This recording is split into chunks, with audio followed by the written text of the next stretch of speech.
We're going off the rails. This is the Disney show dedicated to all things tangents. I am your host, conductor Craig, and today I'm joined alongside by a bunch of great people, including Jackie. Hi, guys.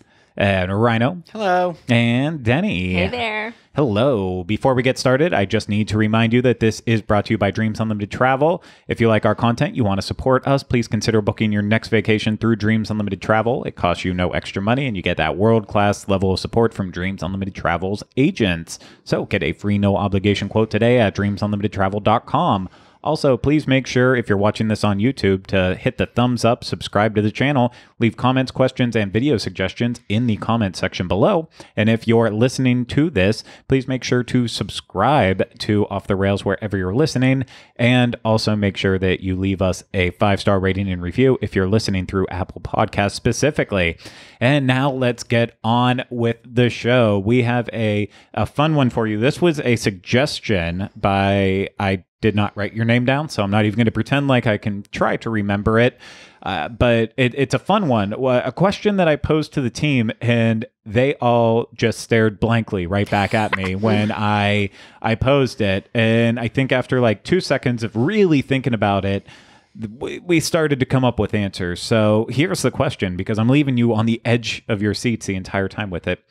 Or you just read the title on YouTube or audio. And, isn't it on the thumbnail? It always is. But that's the thing with podcasts and videos. It's like you always have to pretend like you're not going to believe what's going to happen and what we're going to talk about in this video. And it's like, oh, that actually, no, I do. I clicked the title specifically for that reason.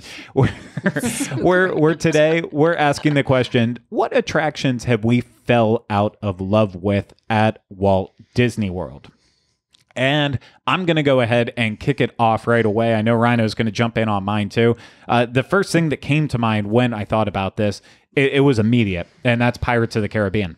Specifically at Magic Kingdom. This is with attractions at Walt Disney World that I fell out of love with. Pirates is right at the top. This was growing up. This was like our first attraction that we did when we got to Walt Disney World, and that was what we did. And then it was one of those rides you just want to jump on when your trip's coming to an end and you want to relive it. When everything else is kind of long, you jump on Pirates of the Caribbean. And it just slowly over the years, Magic Kingdom's version has just, it's become too much of a chore for me. I still love the queue. I love the look of the fort, but the ride itself is just so inferior to other versions that I've been on that it has completely ruined Magic Kingdoms for me. And I know if all you've experienced is Magic Kingdoms, you're probably screaming at me saying, you are so crazy. This makes no sense. But ours is just so rushed. It's the story that like actually is presented out in Disneyland, which makes Pirates of the Caribbean make a little bit more sense, is like so well laid out. And in Florida, it's just like, okay, go through this cave, then you're going to go down a hill, then all of a sudden there's going to be pirates, and then you're going to see Jack Sparrow at the end, and then you're done. But there's like dead skeletons at the beginning for some reason. It's just not well thought out here. And it wasn't supposed to be here. It was one of those things, guests came to Walt Disney World and they're like, well, where's Pirates? And it wasn't there, so they added it in. Pirates of the Caribbean is an afterthought at Walt Disney World. It's not deserving of the praise it gets at Walt Disney World, and I have fallen out of love with it. I said it. You said it so aggressively. I Listen, it's that pent-up rage and anger over people getting mad at us for just crap talking all over Old Key West. Oh my God! Shame! Shame! Shame! Shame! I feel like it's that scene from Modern Family where Cameron's doing the shame. But I was thinking Game of Thrones. But yeah. I don't know. I didn't watch that.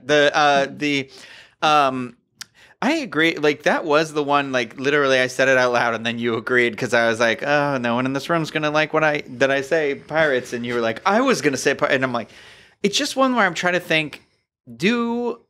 Am I as excited to ride it as I used to be? And for some reason, that one was just like stuck out where I was like, yeah, I think it is like, you know, and I feel fortunate to have been able to ride the Disneyland one. I think that's part of it. Where like the Disney one is a comprehensive story a lot more. Like it literally has that scene where you go down and the skeleton becomes the full man again because it has that mirror effect. And ours, the more I think about it, I'm like, I don't even understand the story of ours. It literally is just like the pirate stuff, and then the skeleton stuff, and then you just go down a thing, and as a kid, I was always like, I didn't understand the beginning part of it ever. I was just like, all of a sudden, we're in a town, and I was like, did the town kill those people, or like what? I didn't know it was this whole cursed thing. So the movie came out when I was in high school, and I remember being like, oh, cool. Like, and then riding the Disneyland attraction a couple of years ago for the first time when we went, I was just like, oh, now I get it. Here's the story of the ride. But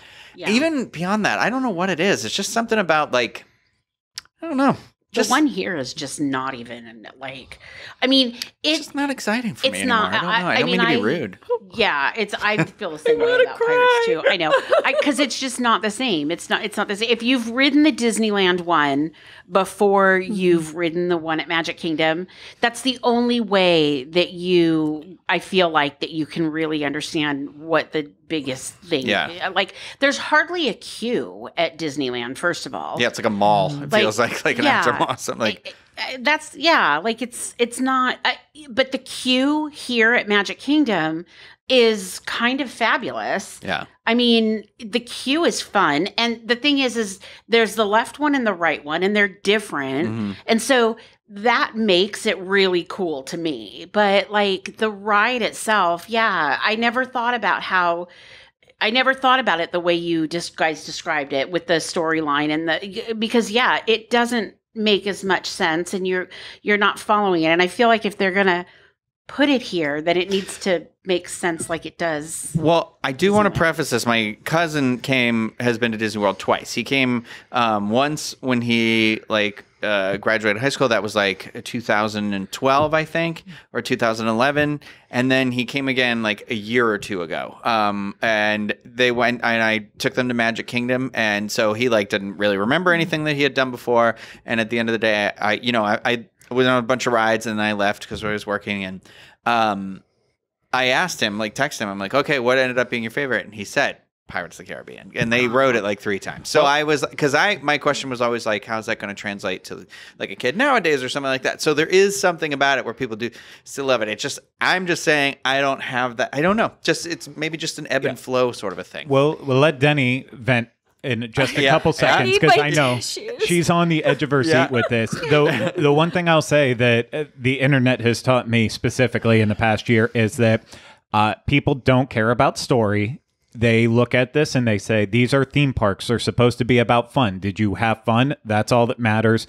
Shut up. Stop talking to me about story. And the only reason I care about it is because the people who are creating this put this extra thought and effort into it to hopefully translate it out. So it's like watching a movie at home. You might not understood all the themes, the poignancy behind what you're watching. You might have just been like, oh, it was good, and I liked it because it was good. But there is an extra depth that some of us are seeing and catching on to. So I recognize both sides. And you know what? If you tell me I don't care about any of that, that's okay. That's your opinion is just as valid. You probably love Pirates of the Caribbean here. But for me, that's part of why I don't love ours, is because I do look for that extra level. And if that makes me a snob, then you might as well call me Conductor Snobbery of Snobber Street and all that. Okay, Denny. Yeah, I thank you. Yes, Conductor Snobbery. Thank you so much. I am the complete opposite. If I have to pick my favorite attractions, it's Tower of Terror, and then it's Pirates of the Caribbean. And sometimes it's Pirates over Tower. So for me, and a lot of it harkens back to what we talked about regarding what the draw is to Walt Disney World. Some of it is nostalgia for me. This is the attraction I rode on with my dad as a kid, who didn't tell me there was a hill coming up and assured me everything would be fine. And so when the hill came, it didn't feel like it was only 7 feet. It was 47 feet. Yeah. And I loved it. And I remember just being immersed in this scene and this being so unlike anything else. And I remember I remember going on that for the first time with my family. Like, what? I also went out to Disneyland and went, why do we have all these ride scenes? Why is all this, extraneous stuff going on here? I just want to get to Pirates. Like, where? So I am the complete opposite of you guys, just the flip side of the coin, where I like jumping right into the action in our attraction. I understand it was kind of squished into a space and a spot that it really wasn't originally intended to inhabit. And I'm okay with that. I do enjoy the updates that they've done to it, like recently adding, not too recently, but somewhat recently, adding the sense and the cloud projections on the ceiling. I enjoy that. I'm okay with Red the Pirate. So yeah, for me, that is not on my attractions. I'm going to remember the list you said because I had another one I was going to say. And I was like, Denny's not going to take very well to the other one I say I'm going to fall out of love with. So interesting. Okay. Well, who has one to throw in now? I think we've talked enough about Pirates. I have one, and it is Space Mountain. And I know people love, beyond all love, Space Mountain. And I used to enjoy it a lot more. I don't know that it was ever my top or my favorite. I don't really think I know it wasn't, but I used to be able to ride it just fine. Now I just kind of I sit there and tense up the entire ride and pray for the ride to be over. And I love roller coasters. I love thrill attractions, but there's just no level of enjoyment in it for me unless I'm with my niece Emily, in which case, or my nephew James. Like if I'm on that attraction because they wanted to go, then by all means, we are going and we are going to have a blast. And my niece will sit in the front row and love the front seat and love every second of it. While Aunt Denny is just cringing in the back with eyes closed. I don't know why I have to close my eyes because it's so dark anyhow. But it's just not, it is not an enjoyable attraction to me. I do enjoy the Star Tunnel music. I love getting to hear that. That is so much fun. But really, as far as thrills go, I'm afraid to put, like on any roller coaster, I have my hands up the whole time. That's how I like to ride roller coasters. In Space Mountain, I'm afraid my hands are going to hit wooden roller coaster structure. So I keep them right here the whole time. So for me, it is definitely Space Mountain.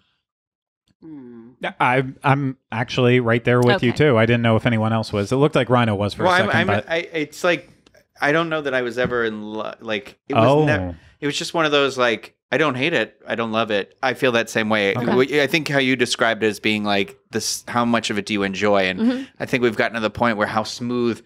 Like Velocicoaster was and these other coasters that we've been on, that now when I'm on an older mechanism of a roller coaster where it has that rickety aspect to it, it stresses me out to a level. Yeah. I already think I'm going to die on every attraction I go on, so it stresses me to a whole new level that I can't handle as much. Okay, so you were never in love with it. I was in love with it, but I've also fallen out of love with it too. The only time I'll say that I start to feel those warm thoughts and feelings back in is like during the parties when they'll do a special version. So like at the Christmas party when they had the red and green lights in there.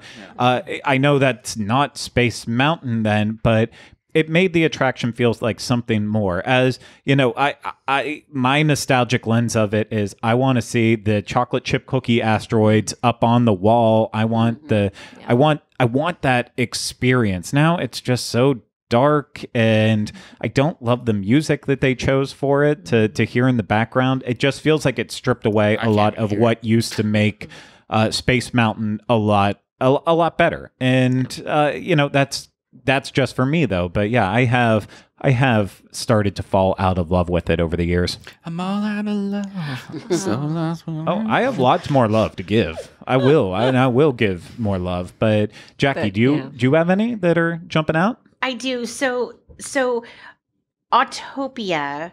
Oh no, Tomorrowland Speedway. Yes. Tomorrowland Speedway.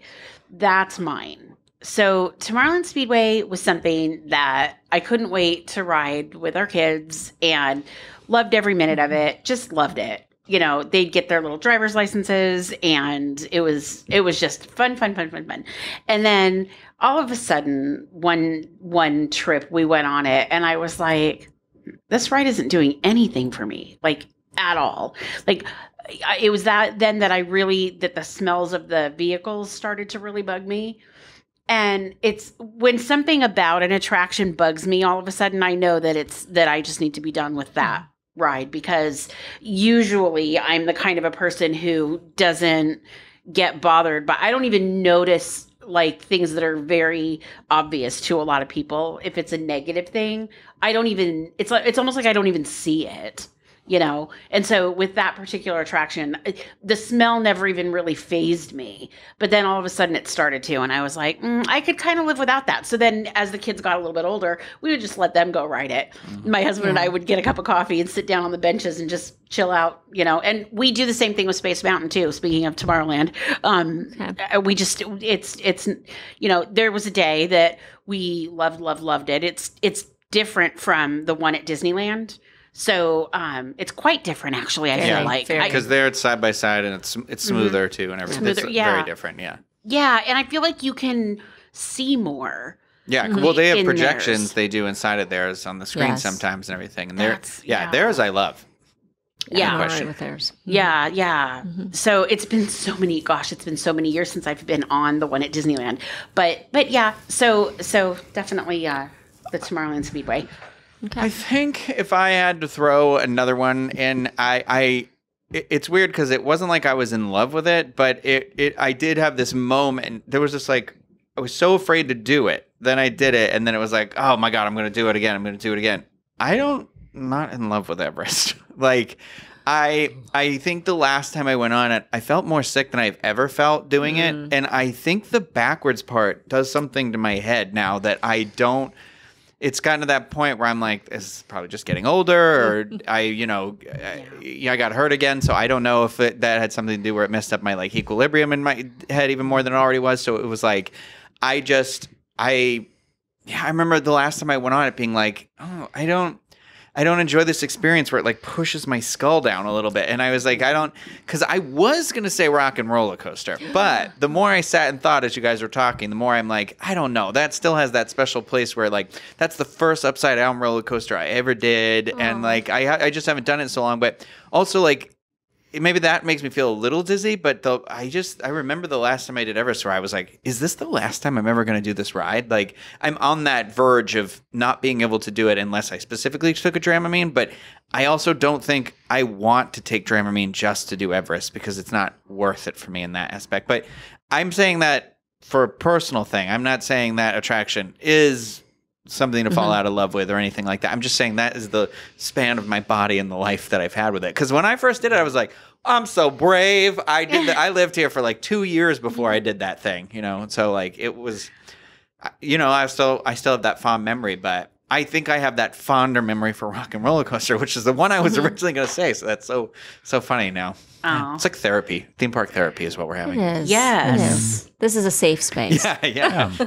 I just like when Jackie said, talked about Everest the last time, I don't understand. I'm still in love with Expedition Everest after all these years. I think maybe a lot of that has to do with the fact that I really like, I just love everything about like the Himalayas, and I love watching documentaries on them. And if I could go to Everest Base Camp one day, that would be like, that's one of my bucket list dreams. I don't want to climb it. I know that I would end up being a frozen body up there. And I'm not trying to get grim with that. It is what happens when inexperienced climbers go up onto a mountain that they shouldn't be on. And that would be me.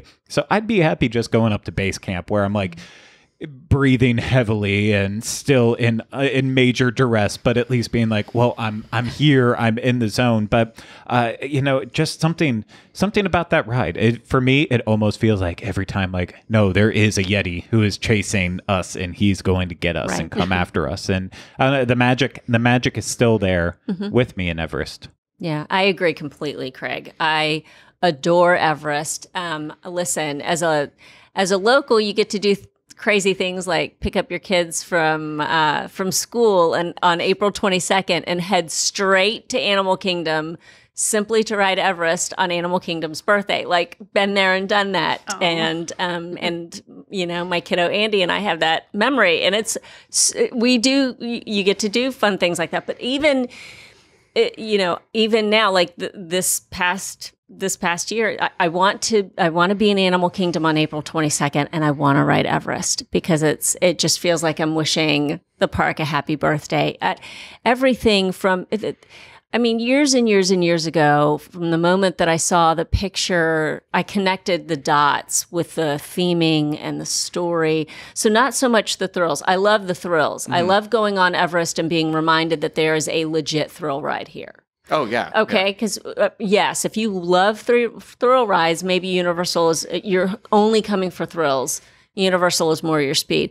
But I love going on Everest and going, no, this is legit. Yeah. We have a thrill ride. But I remember back in the day noticing the picture of the family in the queue, part of the theming, part of the story, and then seeing that same picture on a rickshaw, down a ways in Asia, along the path in Asia. And I just went, oh my stars, there they are again. This is all a cohesive story. Mm-hmm. So for somebody who enjoys that level of storytelling, that was a lot of fun. I think it's like, I just know that I like a ride like Rise of the Resistance more. Yeah. Like I want to be like literally in that world, wrapped up in the thing or whatever. I totally get what you're saying about this and everything like that. Could you ever feel about Rise the way that you feel about would you ever? Oh God, I'll never fall out of love of Rise. No, I know. I went on it yesterday and I was thinking, I got lucky yesterday and I was thinking like, is there going to be a time, like I almost had that fear where I was like, am I going to go on this and be like, because now I'm like so in love with it where it's going to be the people I'm on it that are going to ruin it for me, or like if an effect isn't working, it's going to ruin it for me. Every time there's like a little something where I'm like, I love it. Like I also realize now I love, because there were like two people, they hadn't done it yet, and so like the reactions they were having was really cool, and it's still one of those like, I am still blown away that I am literally moving around in like outer space on this attraction. But I think it's also like, again, it's like my body can handle that ride so much more. Mm-hmm. But it's also exciting in a different type of way, right? So it's a little more thrilling. Whereas like Everest, I think like tying in with how like Craig said that he wants to like hike the mountain and doesn't want to become a frost body up there. It's but I think that isn't, it's like the attraction Everest is sort of like that endurance you need to climb the mountain has to be there. So it's almost like that's folded into the attraction too, which I do appreciate that. I think that fits very well. Let's be real with ourselves. We're all getting older while we can still do thrills. Yeah. There's like, I can ride Velocicoaster at Universal every single day, multiple times a day with no issues, but something like Dinosaur gets to me, and I considered bringing that up now. Yeah, I just don't want to get shaken around for without needing to. And Dinosaur, it's so freaking dark in there. The dinosaurs, it's like 50-50 on whether or not they're going to work. So, and then if you add on a wait time with it too, it's like, oh, I did not love this. I feel sore. I feel disappointed, and I feel like my eyes will never adjust again to the sun now after adjusting to the dark. Especially when you walk straight in without the wait. The problem is when you walk in without the wait too, it's like you so quickly go from so bright to the darkest room you've ever been in your life that you're like, my fear is, I said to my friend, I did Dinosaur again last week, and I was like, I love this ride, but I did say it's that part when you go to do the circle around right when you see the the pterodactyls and then you come down the hill. I was like, I leaned over and I said, I think I'm going to fall out of the seat. Like, I was like, if this seatbelt broke at any given second, this would literally eject me from this thing, where I'm at the point where I'm like, I don't feel like my body is secured well enough into the vehicle to be hopping around. I do still love that. But I also am a crazy person in the back of my head. The ride still scares me because I believe that if we ever break down, we're in danger of being eaten by the dinosaurs. So I have that weird, I know that's not true, but it is always nibbling in the back of my brainstem. Much like the Yeti with me, it's a good thing that the dinosaurs rarely ever work well the same way as the Yeti, so we don't have to worry about that. Swipe at you. Yeah, and I never have to worry about that. The video Yeti, I've got to worry about that, but the actual one... I do still love when the video Yeti comes through and rips the track up. I think that's such a great little moment. The dinosaur will stop working when it has its mouth mouth wrapped around you. No, that's what I was going to say. It was actually a really good ride, except for I had never seen this happen before. The Carnotaurus, the one that like, and it's my favorite effect in the whole thing runs because you beside the don't vehicle. expect it. That runs. Yeah. That because it pauses just long enough that you're like, oh my god, that thing is moving toward us. Like, it was stuck all the way out, and I didn't know it could come out as far as it came out. So, but it also was like still moving. So it was like out all the way, but like moving, and I was like, is something happening here? He's like, gone rogue. did someone unleash a genie and make a wish or something? Like, I don't want this thing coming to life here, like a Night at the Museum scenario. I don't want. Fantastic. I am so Love that. afraid of that. That's the best. When an attraction does that for you, though, like, oh my gosh, especially when you're a grown up, it's like, that's the best. I'm embarrassed to say I'm legitimately scared on the Do attraction. not be still. embarrassed. That is the best. I I love that. And that ties into this conversation too. Is I feel like that's the attractions that are able to do that are able to keep you not falling out of love with them. Another one that I have fallen out of love with, and I will admit fully right off the bat here that this is because we are locals and we go often. And but it's Spaceship Earth. I just have. It's slowly. I'm like, the attraction needs the changes that were supposed to come for it, and I hope they still come one day, because the attraction in its current state just is not. It's not holding up over the years, and I feel like it's only been 15 years since the last time they redid it, 10 years, somewhere in there. But just like a lot of it's just the ending, is the choose your own ending, that after you ride it 4 times, you've basically seen every single scenario. And I get, if you only come once every 3 years, then it can still be fresh. But it's, for me, I'm always going to be in awe when you finally get to the top and you see Earth off in the distance and you realize, like, oh, you're up there.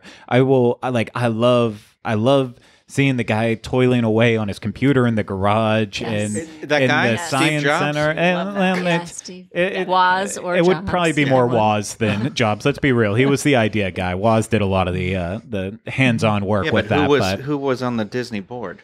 Yeah, but you know what? History's rewritten all the time. History is constantly being rewritten. But yeah, I mean, there's still those moments that I just adore, and I love the music, and I love Dame Judi Dench. But overall, by the time I get off, it's like the parts that I love on that climb up, by the time I get to the ending, it's just like most of the time now, I'll be honest, I'm on my phone as I'm going back down. I'm like, I just don't care. I don't care anymore. It is time that ride gets refreshed, in my opinion. And so I want some more really hope it scenes. needs it. Yeah. Yeah, that's what I want. Yeah. I want more scenes. I think they should add more scenes, because, like, the last scene, I don't. Is the spacewalk? Is the going to the moon the last scene? I can't Technically, remember. yes. The last scene is when you're at the planetarium. very top, and then you go into where all the prisms and the lights are hanging down. I love Before those. the last version of the attraction, you came down and they were showing how people communicate in this day towards the future as well too. So they had like the video call set up on different, so different coasts and time zones, and then all these scenes just get covered up with black curtains and just get I didn't know erased forever. And instead they put in the video of, okay, time for you to choose your own future. Yeah. I like the video, but I also am like, oh, this is never going to happen. We're going to destroy this planet before we get there. Gosh. It's like both fun to look at, but also it makes me really sad, where I was like, this is false hope. Sorry. That's sad. Wah, wah, wah. Okay.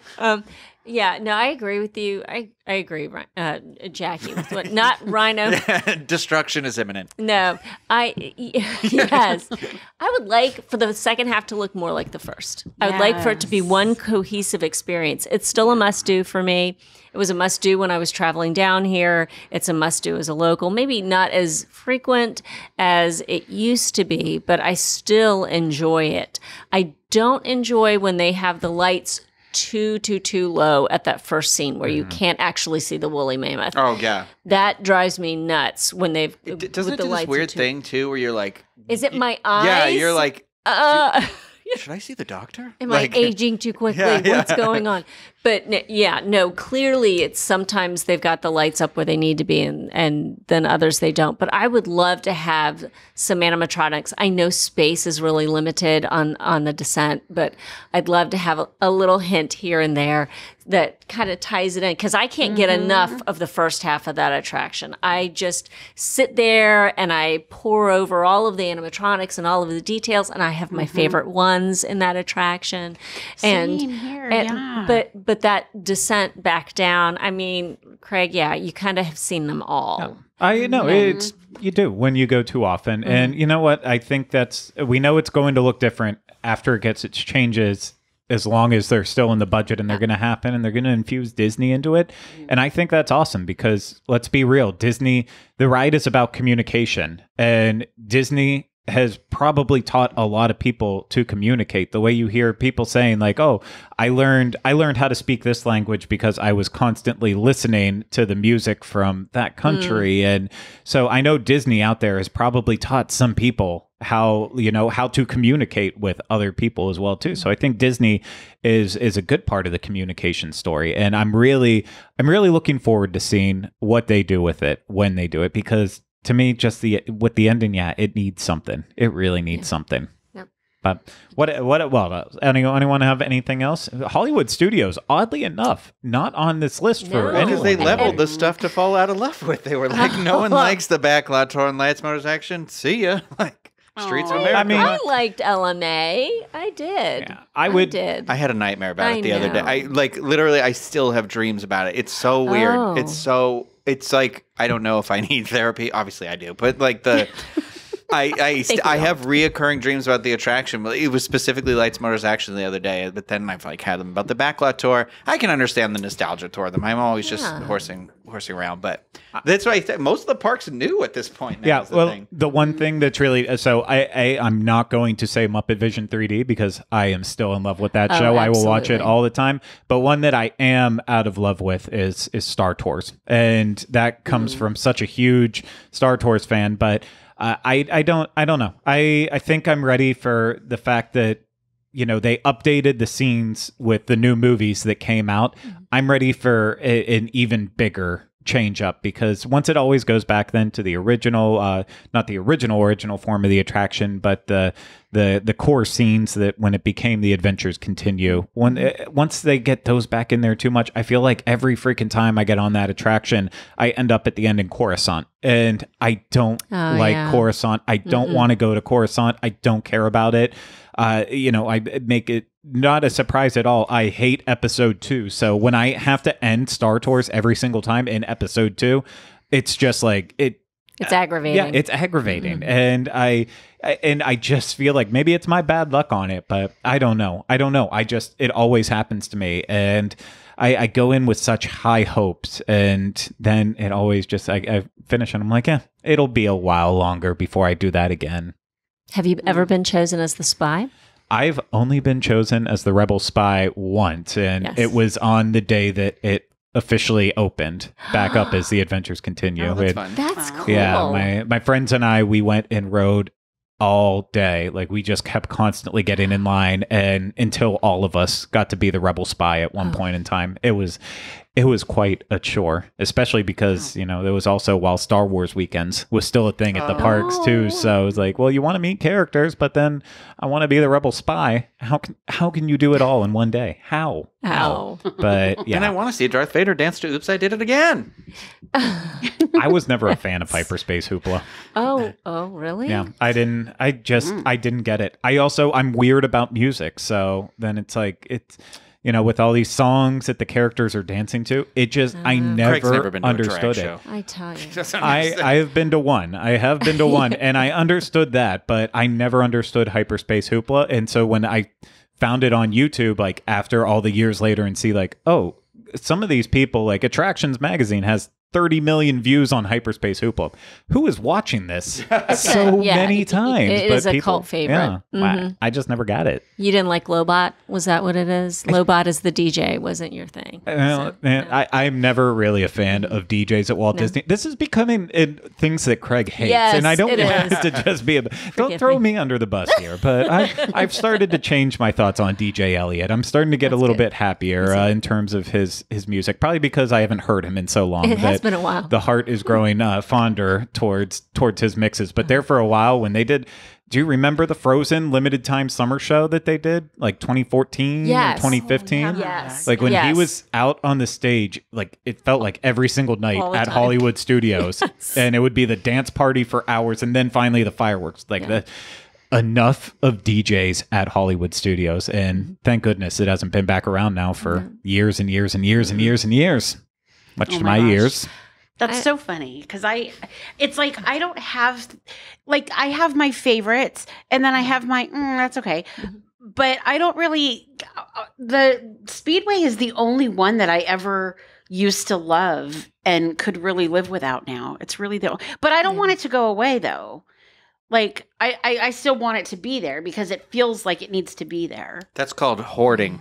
I know. Oh, thank goodness my house isn't over here. Because Coming next week on Attraction Hoarders. telling Attraction you what. hoarders. I love that. Can't take My that. husband even, my husband even knows better I need than that he. newspaper.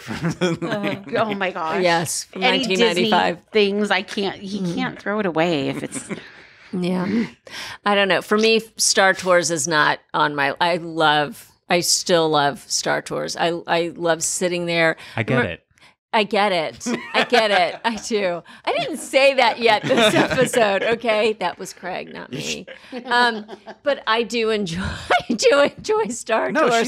she said it about Did Everest, right? Didn't you say you got it with Daggone the it, family? Rhino. And you were like, and then I was like, I get Rats. this. I get it. I get it. I do. I do it. I empathize.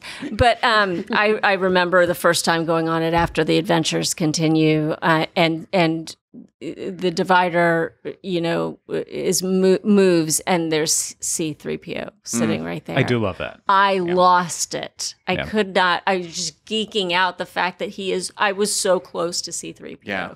And he's real. And he's He like is. real, right? Yeah. He is. That's really Yeah. C-3PO. So for me, and every single time, I enjoy it just that much, or pretty close to that much. Whatever happens to that attraction, I hope C-3PO is in Yes. there for good now. I know, it's that would pose some problems. I'm not going to get grim with all that one day, but Anthony Daniels is just getting older like the rest of us are, and updating dialogue and such one day might be terrible with it. But and I love DJ Rex. Not back then, just Captain Rex back then, but now DJ Rex. I'm happy with Rex being in Oga's Cantina. I don't need him back at Star Tours. I love C-3PO in there, but I don't know. It's just I'm not. I feel like it was one of George Lucas's last things that he's like, I'm going to shove this onto you and the rest of the world in my Star Wars, and you're just going to have to accept it. Yes, you'll have to end your ride in Coruscant whether you like it or not. You can love or hate the new Star Wars movies, but George Lucas also was trying to make us hate them towards the end there of his realm. But okay. Any other attractions? I've been trying to go over. I'm not just stalling for time with this, trying to get it to it. I'm just, if we don't have anything else, we don't. What? Oh, it's like, I don't think we have much time left. Oh, we have all the time in the We world have for all the our time. wonderful, wonderful people out there listening to us saying that we're terribly wrong. Because I'm thinking, I don't have anything else in Adventureland. I don't have anything in Anything Frontier. in Animal Kingdom? I have one. It's a show, She but doesn't it's like Tough considered. Feedback. Well, bird that's show. true. I like the bird show. Well, what is it, Denny? It's Festival of the Lion King. You're out of I'm luck? Yeah, I don't. I know. I'm the so mic. sorry. She gets to Sorry, start. it's just not. Anything that gets me to watch a fire eater, I'll watch a show of Okay. 20 minutes of that gentleman spinning that fire around, and that's Hey, all I need. she let us talk. Let's let her talk. Oh, thank you. I appreciate that. No, you're fine. Now it's let's just- interrupt her. I Interrupting appreciate the talent that goes into can't the show. feel the love tonight anymore, I cannot feel the love. Okay, now we're done tonight. interrupting you. I promise. We are done now. The joke has run its course. You're fine. You're fine. No, I do. I appreciate everything that's poured into it, and I'm so glad that it's back for people who love it. Like my husband, he loves it. We'll watch the show all the time. I'll go and I enjoy it, but if I skip it, I am, none the wiser, none the poorer. Process. I hate the process of like lining up to get in, to sit down. I used to hate the pre-show where they're like, everybody in the thing. And I'm like, oh my God, this is 45 minutes, it feels like. Yes. And then the show, like the actual show, like I like the Tumble Monkeys. I like the Fire Twirl, obviously, and the birds or whatever. And and the but it's like, the rest of it, I'm like, all right, come on. We got places to be, things to do, and I don't want to be snorting. Like, it hurts me to do the warthog. I don't want to do it. Like, it hurts my sinus. It is true. The last section of the show is like, I feel like it's 10 minutes long, so it's like, it's longer. The outro to the show, the ending of the show is longer than the rest of the actual show moments. I know that's not true. It might be true. It feels like it's true. Like it always is like, okay, well, now we're going to sing In the Jungle again, and now we're going to...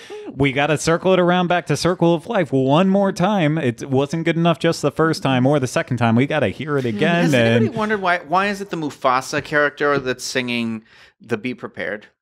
I always wonder that, because that guy is supposed to be representative of Mufasa, is he not? He puts on a different headdress, doesn't he? I think there's a costume change to signify that he is Scar. I think.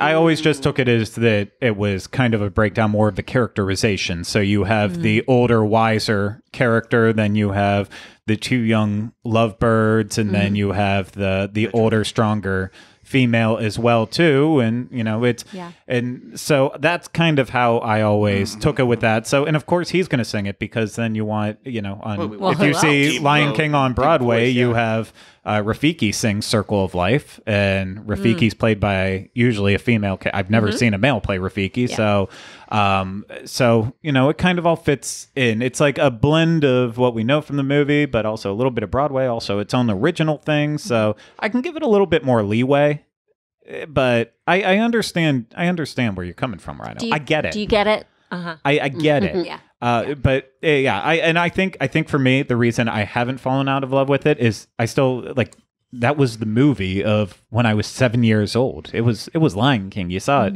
over and over again. You had the soundtrack that was constantly playing in the background. I remember getting it for my 8th birthday on VHS, along with a VHS copy of Little Giants. I know that was probably a favorite of Rhino's too. He loves Ed O'Neill and That's me Rick Moranis. The sticky stuff on Yep.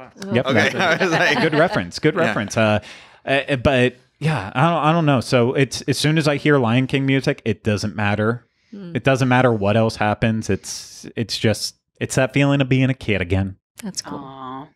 Very cool. Yeah. I love that. Sorry to poo-poo on your childhood. Oh, it's fine, Benny. You've been added to my list. This will reflect.